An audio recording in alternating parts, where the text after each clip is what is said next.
Hi everyone, wish you growing well and welcome to super academy. हमने MCQ solve किए थे केंद्र राज्य संबंधों पर। एमसीक्यूज मैंने आपको 25 के अप्रॉक्स एमसीक्यूज सॉल्व कराए थे, ठीक है। उससे आगे मैं इस वाले लेक्चर में कंप्लीट करूंगी, ठीक है। 25 हम सॉल्व कर चुके हैं, उसके बाद के इस वाले लेक्चर में कंप्लीट करेंगे केंद्र राज्य संबंधों पर।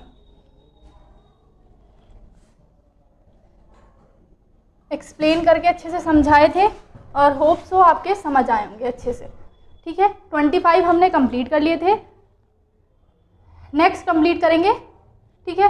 वे विषय जिन पर केंद्र राज्य सरकार दोनों को कानून बना सकते हैं, यानी दोनों को कानून बनाने की शक्ति प्राप्त है, कौन से हैं?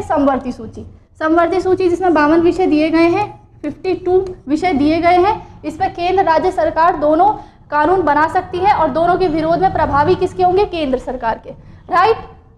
नेक्स्ट चलेंगे, भारतीय संविधान का अनुच्छेद 249 संबंधित है, जो मैंने अच्छे से पढ़ा दिया है लेक्चर में भी और प्रीवियस वीडियो में भी, तो मैं आपको वहाँ पर बहुत अच्छे से नहीं समझाऊंगी क्योंकि आपका बार बार बोर भी हो जाते हैं बार बार एक ही चीज़ को पढ़ते हुए। भारतीय संविधान के अनुच्छेद 249 मैंने आपको बताया क्या दिया गया आर्टिकल 249 में? राष्ट्रपति की आपातकालीन शक्तियाँ, लोकसभा के विघटन से संबंधित है, संसद की प्रशासनिक शक्तियाँ, ये राज्य सूची के विषय पे के संबंध में संसद की विधायी शक्तियों से है, ठीक है। आर्टिकल 249 मैंने आपको बताया था राज्य सूची के विषय पर, ठीक है, संसद की विधायी शक्तियों से है। राज्य सूची के विषय पर संसद की विधायी शक्ति, आर्टिकल 249 कहता है कि अगर राज्यसभा प्रस्ताव पारित कर देती है, ठीक है, तो वो संसद को उस विषय पर विधायी शक्ति प्राप्त हो जाती है कानून बनाने के लिए। और इस प्रकार के कानून कितने टाइम तक प्रभावी रहेंगे, कमेंट में बताएंगे। नेक्स्ट है, भारतीय संविधान में अवशिष्ट शक्तियां किसमें निहित है? अवशिष्ट शक्तियां राष्ट्रपति, राज्य, केंद्रीय मंत्रिमंडल या संसद, किसमें दी गई है? रेसिड्यूरी पावर्स, किसमें दी गई अवशिष्ट शक्तियां? संसद को, जिसमें मैंने आपको कल एक शक्ति बताई भी थी, अंतरिक्ष अनुसंधान, याद रखनी है। वर्तमान में चंद्रयान 3 के बाद से तो वो और इम्पोर्टेंट हो गई है, ठीक है। नेक्स्ट है, निम्नलिखित में से कौन सा प्राधिकरण भारत की समेकित निधि में किसी राज्य को सहायता, अनुदान, समेकित निधि, पता नहीं क्या लिख दिया उन्होंने, अनुदान देने वाले सिद्धांतों की अनुशंसा करता है? कर का वितरण करने वाला संस्थान कौन सा है?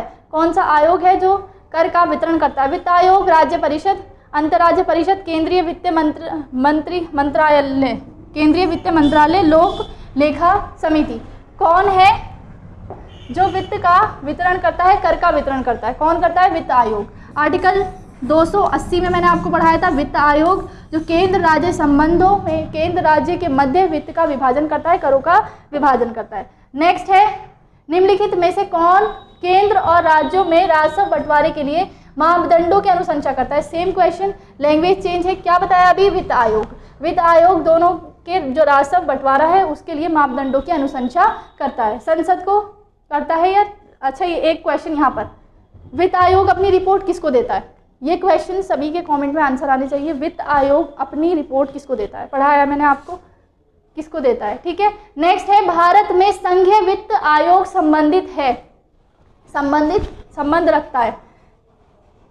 3 क्वेश्चन वित्त आयोग से, लेकिन तीनों की लैंग्वेज अलग है। पहले मैं आपसे पूछा कर का विभाजन कौन करता है, फिर पूछा कि अनुशंसा कौन करता है, करों की अनुशंसा कौन करता है, ठीक है। जब हम डीप नहीं पढ़ते ना, तो क्वेश्चन जब वहाँ पे हम ध्यान से पढ़ते हैं कि अच्छा विभाजन तो वित्त आयोग करता है, अनुशंसा कौन करेगा, ठीक है। तो ध्यान रखना है, मापदंडों की अनुशंसा भी वही करेगा, कर का विभाजन भी वही करेगा। इसके साथ वित्त आयोग किससे संबंधित है या किसके संबंध रखता है? राज्यों के बीच वित्त से, राज्यों व केंद्र के बीच वित्त से, केंद्र के स्वशासित सरकारों के बीच वित्त से, या इसमें से कोई नहीं। किससे संबंधित है? राज्य और केंद्र के बीच वित्त से, ठीक है। केंद्र राज्य के मध्य करों का निर्धारण कौन करता है, विभाजन कौन करता है? वित्त आयोग। समझ आई बात?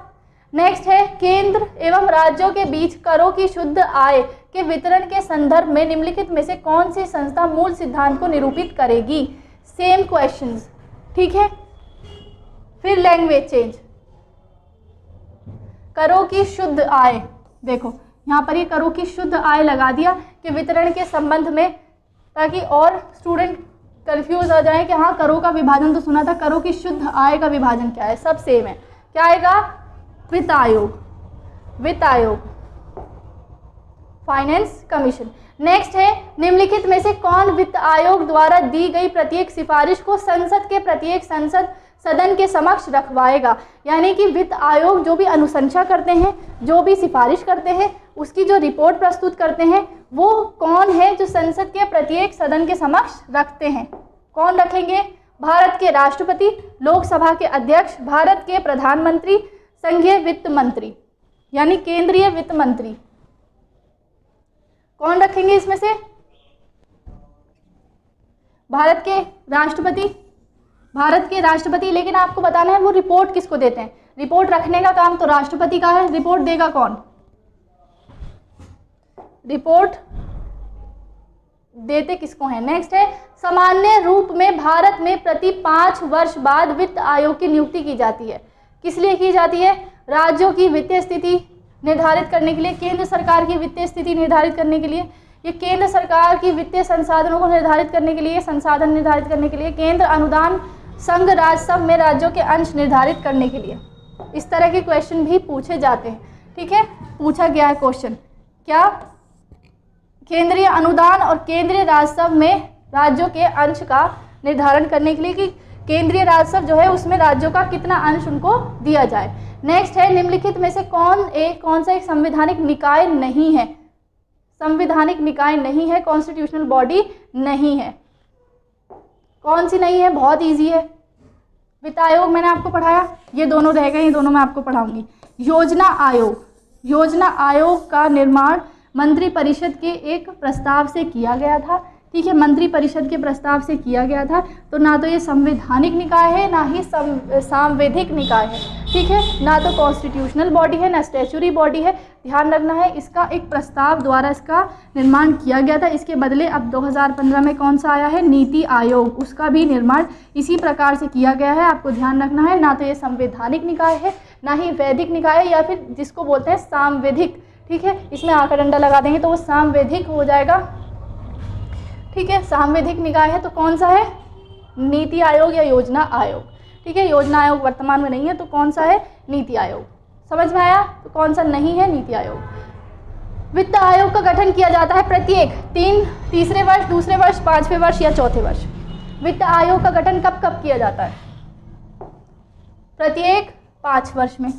प्रत्येक 5 वर्ष में राष्ट्रपति द्वारा प्रधानमंत्री और मंत्रिमंडल की सलाह पर वित्त आयोग का गठन किया जाता है। नेक्स्ट है, भारतीय संविधान का कौन सा अनुच्छेद नई अखिल भारतीय सेवा की स्थापना का प्रावधान करता है? नई अखिल भारतीय सेवा के संबंध में कौन प्रावधान करता है? इससे नेक्स्ट चैप्टर हमारा यही है, वो कंप्लीट करेंगे। फिलहाल ये क्वेश्चन यहाँ पर टाइप कर दिया है उन्होंने।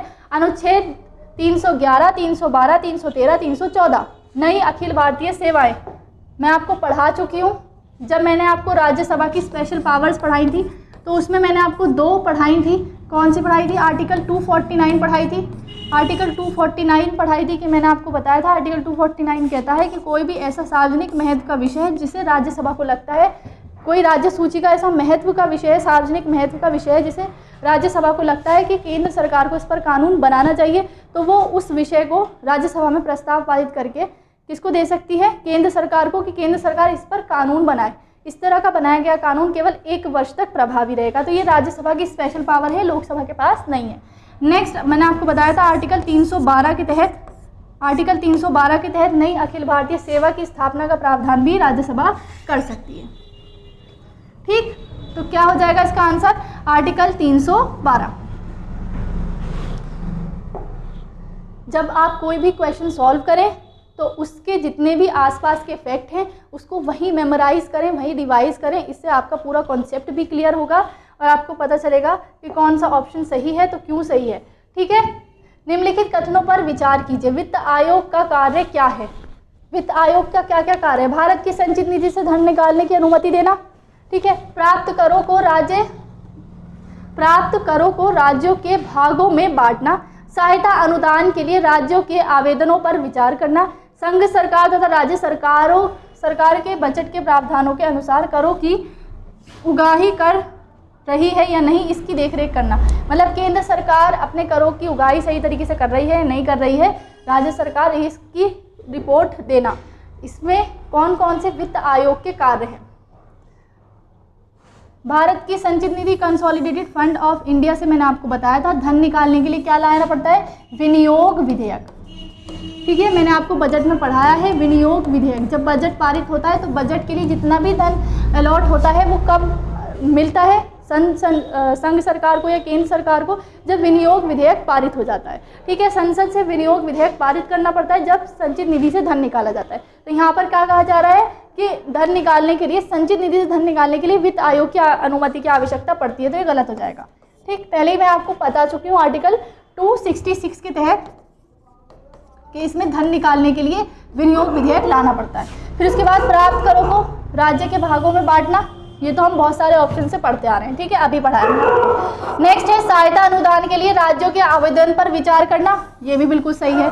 सहायता अनुदान, किसको कितना अनुदान देना है, कितना ग्रांट देना है, इसके लिए भी वो विचार करता है। तो 1 और 2 और 3 तो सही हो जाएंगे। फिर केंद्र सरकार की कितनी कर आ रहा है, सही कर रहे हैं नहीं कर रहे हैं, इसकी कोई रिपोर्ट से उनको मतलब नहीं है। तो क्या राज्यों के भागों का बंटवारा करना। ठीक है, तो 2 और 3 ऑप्शन सही हैं, तो ऑप्शन नंबर बी सही हो जाएगा, 2 और 3। इनसे पता है आपको क्या फ़ायदा होता है, नोट्स मेकिंग में भी बहुत सारे फ़ायदा हो जाता है। कोई कॉन्सेप्ट ऐसा है, कोई टर्म ऐसा है जो आपकी बुक में नहीं दिया गया, क्योंकि जो एग्ज़ाम सेटर होते हैं वो नए आइडियोलॉजी के साथ पेपर बनाते हैं, नए नए टर्म्स के साथ पेपर बनाते हैं, जो करंट में न्यूज़ चल रही है उससे रिलेट करके पेपर बनाते हैं। तो आपका ये फ़ायदा हो जाता है जब आप प्रीवियस ईयर क्वेश्चन या टेस्ट सीरीज़ आप ज्वाइन करते हैं, तो जो फैक्ट आपको बुक में नहीं मिले या छूट गए हैं तो वो आपको प्रीवियस ईयर क्वेश्चन में मिल जाते हैं। 360 डिग्री आपकी जो सोच है वो बन जाती है कि इस क्वेश्चन से, इस पर्टिकुलर कॉन्सेप्ट से किस किस तरह से क्वेश्चंस बन सकते हैं। तो ये आपके नोट्स मेकिंग में भी हेल्प करेगा। ऐसा नहीं है कि प्रीवियस ईयर क्वेश्चन सिर्फ आपके जो प्रैक्टिस है उसको बढ़ाते हैं, नहीं। अगर आपको वित्त आयोग के कार्य नहीं पता थे तो आप क्या यहाँ से वित्त आयोग के कार्य नहीं लिख सकते कि वित्त आयोग के कार्य ये भी होते हैं, ये भी होते हैं। बुक में बिल्कुल सीधा सीधा लिखा होता है, लेकिन पेपर सेटर जो होते हैं वो घुमा के पूछते हैं। तो आपको जो क्वेश्चन है उनकी आदत ऐसी होनी चाहिए कि आप घुमा के ही उनको समझें। तो इसीलिए ऐसा नहीं है कि खाली प्रीवियस ईयर क्वेश्चन आपके प्रैक्टिस के लिए इम्पॉर्टेंट है, आपके नोट्स मेकिंग में भी बहुत सहायता करते हैं, नए नए टर्म्स मिलते हैं। ठीक है, जिससे आपकी कॉपी दूसरों से अलग हो जाती है। नेक्स्ट है एक संघीय राज्य व्यवस्था में सम्मिलित है। मान लिया हम संघीय व्यवस्था पर पढ़ रहे हैं, ठीक है, तो इसमें कोई कॉन्सेप्ट जो आंसर सही होंगे क्या हम संघीय व्यवस्था में इंक्लूड नहीं कर सकते कि संघीय व्यवस्था का मतलब ये होता है। जैसे कि आप आंसर समझिए, संघ और राज्यों के बीच संबंध, राज्यों के मध्य संबंध, समन्वय के लिए तंत्र, विवादों को सुलझाने के लिए तंत्र। पहले इसका ऑप्शन बताओ मुझे आप, फिर उसके बाद मैं समझाती हूँ।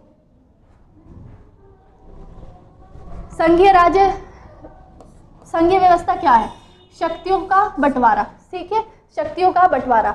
तो संघीय व्यवस्था में केंद्र और राज्यों के बीच संबंध होते हैं, शक्तियों का बंटवारा होता है। केंद्र इतने विषयों पर कानून बना सकता है, नियम बना सकता है, इतने एरिया के लिए बनाएगा, राज्य इतना बना सकता है। तो इन दोनों के बीच समन्वय हुआ, संबंध हुआ, तो क्या हो गया, ये संघीय व्यवस्था। ठीक है, नेक्स्ट आएगा राज्य और राज्यों के मध्य भी तो संबंध होना चाहिए। ठीक है, केंद्र के मध्य संबंध, फिर राज्यों की भी तो शक्तियां विभाजित की गई हैं। आपका टेरिटोरियल जोन अलग है, उनका टेरिटोरियल जोन अलग है, वो अपने क्षेत्र के लिए कानून बनाएंगे, आप अपने क्षेत्र के लिए कानून बनाइए, तो वो उनका भी तो आपस में संबंध होता है। तो केंद्र और राज्यों के बीच संबंध, सभी राज्य और केंद्र शासित प्रदेशों के बीच संबंध, ये भी किस में आते हैं, संघीय व्यवस्था में आते हैं। इसके लिए समन्वय के लिए तंत्र, कोई दिक्कत हो जाए यहाँ पर केंद्र और राज्यों में या राज्यों में, तो उनके विवाद को सुलझाने के लिए भी तो कोई तंत्र होना चाहिए जिससे संघीय व्यवस्था मजबूत होती है। तो क्या संघीय व्यवस्था में सम्मिलित ये नहीं होगा कि समन्वय के लिए तंत्र भी होना चाहिए, उनकी प्रॉब्लम्स को सुलझाने के लिए भी कोई तंत्र होना चाहिए। सेम ये बात यहाँ पर कही जा रही है। तो क्या अगर आपकी बुक में ऐसा दिया गया है तो बहुत अच्छी बात है, अगर नहीं है तो आप इनको पॉइंट्स को इंक्लूड भी तो कर सकते हैं। संघीय व्यवस्था में, फेडरल स्ट्रक्चर में ये सब चीज़ शामिल होती हैं। ठीक है, तो ऑप्शन समझ में आए? तो ऑप्शन कौन से हो जाएंगे, 1 2 3 4। पहला ही ऑप्शन सही है, 1 2 3 4। तो पढ़ने का पैटर्न भी थोड़ा अच्छा होना चाहिए ताकि आप भी बोर ना हो पढ़ने से और आपके नोट्स भी बन जाएं। नेक्स्ट है नीति आयोग के विषय में निम्नलिखित में से कौन सा सही नहीं है। कौन सा सही नहीं है नीति आयोग के विषय में? इसका गठन योजना आयोग के स्थान पर किया गया। इसमें एक पूर्णकालिक अध्यक्ष होता है। इसका गठन जनवरी 2015 में किया गया था। यह सहकारी संघवाद के सिद्धांत पर आधारित है। सहकारी संघवाद के सिद्धांत पर आधारित है। ठीक, तो कौन सा ऑप्शन सही है? सही नहीं है पूछा है। इसका गठन योजना आयोग के स्थान पर किया गया है, हम सबको मालूम है। योजना आयोग को हटा के क्या आया? नीति आयोग। फिर इसमें एक पूर्णकालिक सदस्य नहीं होता, एक से ज़्यादा होते हैं, 3 होते हैं शायद, ठीक है, एक से ज़्यादा होते हैं, 3 पूर्णकालिक अध्यक्ष होते हैं। इसके साथ इसका गठन जनवरी 2015 में किया गया, जनवरी 2015 में किया गया, ठीक है। सहकारी संघवाद के सिद्धांत पर कार्य करता है। सहकारी संघवाद का मतलब मैंने आपको बताया था, बहुत इंपॉर्टेंट टर्म है, यूपीएससी में भी पूछा गया है सहकारी संघवाद के ऊपर। कोऑपरेटिव फेडरलिज्म इसको इंग्लिश में बोलते हैं। इसका मतलब ये है सहकारिता यानी कोऑपरेट करने का संघवाद। संघवाद क्या है? शक्तियों का विभाजन, इस तरीके से शक्तियों का विभाजन हो कि वो एक दूसरे को कोऑपरेट करें, ठीक है। इसको क्या बोलते हैं? सहकारी संघवाद। तो इसमें से गलत कौन सा हो जाएगा? गलत पूछा है, एक पूर्णकालिक सदस्य नहीं होता है, 3 पूर्णकालिक सदस्य होते हैं, तो बी ऑप्शन सही है, ठीक है। नेक्स्ट है नीति आयोग के पदेन अध्यक्ष होते हैं। नीति आयोग के पदेन अध्यक्ष कौन होते हैं? राष्ट्रपति, वित्त मंत्री, उपराष्ट्रपति, प्रधानमंत्री। कौन होते हैं? प्रधानमंत्री। प्रधानमंत्री नीति आयोग के पदेन अध्यक्ष होते हैं। नेक्स्ट है नीति आयोग की स्थापना की गई राष्ट्रपति के द्वारा अध्यादेश जारी करके, संसद द्वारा एक कानून बनाकर, संघीय मंत्रिपरिषद द्वारा एक विशेष प्रस्ताव पारित करके, उपरोक्त में से कोई नहीं। नीति आयोग की जो स्थापना की गई थी वो किसके द्वारा की गई थी? कब की गई थी? 2015 में, ठीक है। लेकिन कब कैसे की गई मैंने अभी आपको बताया। जो नीति आयोग है ना तो वो संवैधानिक निकाय है, इस चीज़ का ध्यान रखना है, ना ही सांविधिक निकाय। संवैधानिक निकाय वो होते हैं जिनका वर्णन संविधान में दिया गया है। जैसे हमने अंतर्राज्यीय परिषद पढ़ा था, वित्त आयोग पढ़ा, संघ लोक सेवा आयोग पढ़ा, राइट। तो जिनका वर्णन संविधान में दिया गया है, ठीक है, इंक्लूड किया गया है, वो क्या है? संवैधानिक निकाय। वैधानिक निकाय या सांविधिक निकाय या स्टैच्यूरी बॉडी किसको बोलते हैं? जो संसद की विधि द्वारा अस्तित्व में आते हैं, राइट। जैसे कि हमने वो पढ़ी थी आंचलिक परिषदें, जोनल काउंसिल, ठीक है। लेकिन मैंने आपको बताया था नीति आयोग ना तो संवैधानिक निकाय है ना ही सांविधिक निकाय है। क्यों? क्योंकि इसको संघीय मंत्रिपरिषद या केंद्रीय मंत्रिपरिषद द्वारा एक विशेष प्रस्ताव पारित करके बनाया गया था। समझ में आई बात? नेक्स्ट चलेंगे, निम्नलिखित में से कौन सा एक संवैधानिक इतर संस्था है? संविधान से इतर यानी जिसका वर्णन संविधान में नहीं है। वित्त आयोग, नीति आयोग, निर्वाचन आयोग, अंतर्राष्ट्रीय परिषद। बहुत आसानी से लगाएंगे। और देखो अभी पूछा गया क्वेश्चन है, पूछा जाने वाला, अभी तो नहीं, पूछा जाने वाला क्वेश्चन है, राइट। कौन सा है? वित्त आयोग, नीति आयोग, निर्वाचन आयोग। अभी बताया कौन है? नीति आयोग। ये तीनों मैंने आपको कॉन्स्टिट्यूशन में पढ़ाए हैं। नेक्स्ट है संविधान की सूचियों में दिए गए विषयों के अतिरिक्त विषयों पर कानून कौन बना सकता है? अपशिष्ट शक्तियां, इसको ही घुमाकर पूछा है, कौन बना सकता है? सर्वोच्च न्यायालय, संसद, राज्य विधानमंडल और क्षेत्रीय परिषद है। कौन बना सकता है ऐसे विषय जिनका 3 सूचियों के अलावा प्रावधान किया गया है? किसमें? संसद बना सकती है। नेक्स्ट है अनुच्छेद या आर्टिकल 249 के खंड 1 के अंतर्गत पारित प्रस्ताव निम्नलिखित में से कितने अधिक समय के लिए प्रवृत्त नहीं रहेगा? यानी आर्टिकल 249 के तहत बनाया गया कोई भी कानून कितनी समय अवधि तक प्रभावी रहेगा? यहाँ पर ये पूछा है। कितने? 1 माह, 3 महीने, 6 महीने या 1 वर्ष? जब भी पढ़ाया है ना मैंने आपको आर्टिकल 249, जब भी बताया है, जब भी आर्टिकल 249 पढ़ाया है जब भी बताया है। कौन सा? 1 साल। 1 साल तक प्रभावी रहेगा, इसके बाद आप 1-1 साल करके बढ़ा सकते हैं। नेक्स्ट है भारतीय संविधान के किस अनुच्छेद के अंतर्गत अंतर्राष्ट्रीय समझौतों को प्रभावी बनाने हेतु संसद राज्य सूची के विषय पर कानून बना सकती है? संविधान के किस अनुच्छेद के अंतर्गत अंतर्राष्ट्रीय समझौतों को प्रभावी बनाने के लिए संसद राज्य सूची के विषय पर कानून बना सकती है? कौन सा है? आर्टिकल 249, 250, 252 या 53? कौन सा ऑप्शन है? आर्टिकल 253, 253। आर्टिकल 253 यानी 253 प्रावधान करता है अंतर्राष्ट्रीय समझौतों का, ठीक है। कोई भी अंतर्राष्ट्रीय समझौते के लागू करने के लिए केंद्र सरकार राज्य सूची के किसी भी विषय पर कानून बना सकती है, राइट। नेक्स्ट आएगा सरकारिया आयोग की संस्तुतियां निम्नलिखित में से किससे संबंधित हैं? राजस्व के वितरण, राष्ट्रपति की शक्तियाँ और कार्य, संसद की सदस्यता, केंद्र राज्य संबंध, बिल्कुल अभी पढ़ाया मैंने आपको, ठीक है। सरकारी आयोग किससे संबंधित है? केंद्र राज्य संबंधों पर, केंद्र राज्य संबंधों पर। इनका गठन कब किया गया था? सरकारी आयोग का गठन कब किया गया था? 1983 में, और इन्होंने अपनी रिपोर्ट 1988 में दी थी।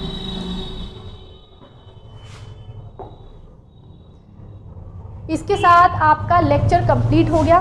केंद्र राज्य संबंध हमने भाग 11 और 12 कंप्लीट किए, ठीक है। भाग 11 में विधायी और प्रशासनिक संबंध दिए गए हैं, भाग 12 में हमने वित्तीय संबंध पढ़े, और इन सबको मिलाकर हमने सॉल्व किए प्रीवियस ईयर क्वेश्चंस जो पूछे गए थे विधायी, वित्तीय और प्रशासनिक संबंधों से।